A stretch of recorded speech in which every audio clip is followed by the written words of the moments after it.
5 ఏళ్ళు హరీష్ రావు సాగునీటి పారుదల శాఖ మంత్రి, 5 ఏళ్ళు చంద్రశేఖరరావు గారు సాగునీటి పారుదల శాఖ మంత్రి. మరి నేను ఇవాళ అడుగుతున్నా, పాలమూరు అక్కడనే ఉంది, కల్వకుర్తి అక్కడనే ఉంది, భీమా ఎండిపోయింది, కోయిల్ సాగర్ ఆరిపోయింది, ఈరోజు ఆర్డీఎస్ అట్లనే ఉండిపోయింది. మా ప్రాజెక్టులు ఎందుకు పూర్తి చేయలే, మా పాలమూరు కష్టాలు ఎందుకు తీరవలేదని నేను అడుగుతున్నా. ఈ నీళ్లు మాకు నాగరికతను ఎందుకు తేలే, ఈ నీళ్లు మాకు పసిడి పంటలు ఎందుకు తీయలే, ఈ నీళ్లు మాకెందుకు కన్నీళ్లు మిగిలిచ్చినాయని నేను అడుగుతున్నా. ఈ నీళ్లు మా భూములు ఎడారుగా మారడానికి, ఈ నీళ్లు మా ప్రజలు వేలాదిగా వలసలు పోవడానికే పనికొచ్చినాయి తప్ప మా జీవితాలలో వెలుగులు వచ్చినాయని నేను అడుగుతున్నా. ఈ పాపం నీది కాదా చంద్రశేఖరరావు? ఈ పాపం నీదే కదా? 10 ఏళ్ళు వచ్చిన తెలంగాణ రాష్ట్రంలో 2 లక్షల కోట్ల రూపాయలు సాగునీటి ప్రాజెక్టుల కోసం ఖర్చు పెట్టినావు కదా. 1,00,000 కోట్లు కాళేశ్వరం కట్టినావు, 1,00,000 కోట్లల్లా 1,000 కోట్లు మింగినావు. కట్టిన కాళేశ్వరం కుప్పగూలిపోయింది.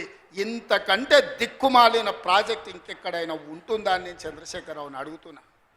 ఇవాళ మా ప్రాజెక్టులు పడావు పెట్టి మా నిధులు నీళ్ళేమో రాయలసీమ తరలించకపోయింది, నిధులేమో నువ్వు తరలించకపోయినావు, పదవులేమో నీ ఇంట్లోకి వచ్చినాయి, పాపాలేమో మాకు వచ్చినాయి. ఇవాళ ఈ పాపాలు, ఈ కష్టాలు ఎంతకాలం మేము ఎదుర్కోవాలని నేను అడుగుతున్నా.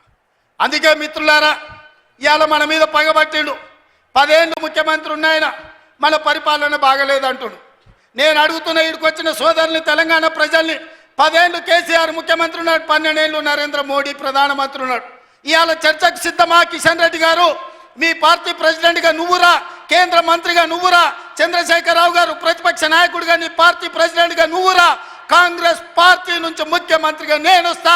12 ఏళ్ళు మోడీ పరిపాలన మీద, 10 ఏళ్ళు చంద్రశేఖరరావు పరిపాలన మీద, 12 నెలల మా పరిపాలన మీద, ప్రజా పరిపాలన మీద చర్చ చేయడానికి నేను సిద్ధంగా ఉన్నా.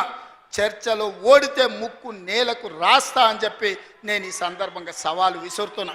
ఇవాళ నేను అడుగుతున్నా, మాకు అవకాశం వచ్చింది, మా జిల్లాకు అవకాశం వచ్చింది, మేము ఎవరినో అడుక్కోవడం, ఎవరి ముందల్లో చేయి దాచడం కాదు. ఇవాళ మా పాలమూరు జిల్లాకే ఒక అవకాశం వచ్చింది.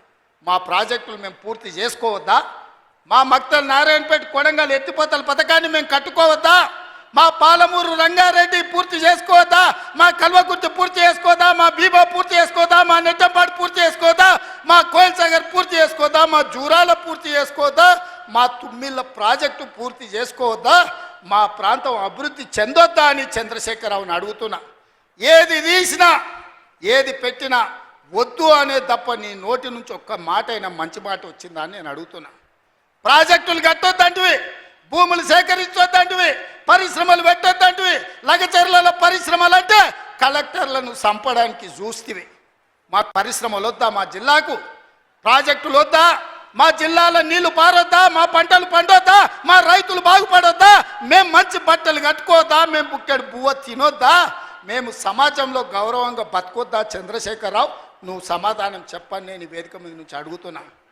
మాకు ఆత్మగౌరవం లేదా? మేము మీలాక దొరలు కాకపోవచ్చు, కానీ మేము రైతు బిడ్డలమే కదా. మేము గౌరవంగా బతకాలని కోరుకోవడం తప్ప, మా ఆడబిడ్డలు వాళ్ళ పిల్లల్ని చదివించుకోవాలనుకోవడం ఏమన్నా నేరమా? ఎందుకు అడ్డుకుంటున్నారు నువ్వు, నీ కొడుకు, నీ అల్లుడు అని నేను అడుగుతున్నా. 12 నెలలు కానీ ప్రభుత్వం అప్పుడే దిగిపోవాలంటుడు. 10 ఏళ్ళలో నువ్వు చెయ్యని పనులు మేము చేసినాం కదా. ఏం బాగలేదు పాలన. ఆయన కొడితే గట్టిగా కొడతాడంట. ఆయన కొడితే ఎంత గట్టిగా కొడతాడంట అంటే ఇక అది చెప్పనలవి కాదంట. నేను అడగదలుచుకున్న మా సోదరుని, అయ్యా ఆయన గట్టి కొట్టడానికి ఫుల్లా ఆఫా? ఏంది గట్టి కొట్టడానికి? ఏం కొడతాడు ఆయన? కొడితే గిడితే ఓ ఫుల్లు ఓ ఆఫ్ గట్టి కొట్టగలడు, అంత మించి గట్టి కొట్టేది ఏందుంది? 10 ఏళ్ళు నువ్వు గట్టి కొట్టేటోని ఆయన ఉంటే, నిజంగానే నువ్వు గట్టి కొట్టాలంటే డ్రగ్స్ పార్టీలు ఫామ్ హౌస్లలో చేస్తున్న నీ కొడుకును వంగబెట్టి గట్టి కొట్టు, వానికి బుద్ధి వస్తుంది. ఢిల్లీ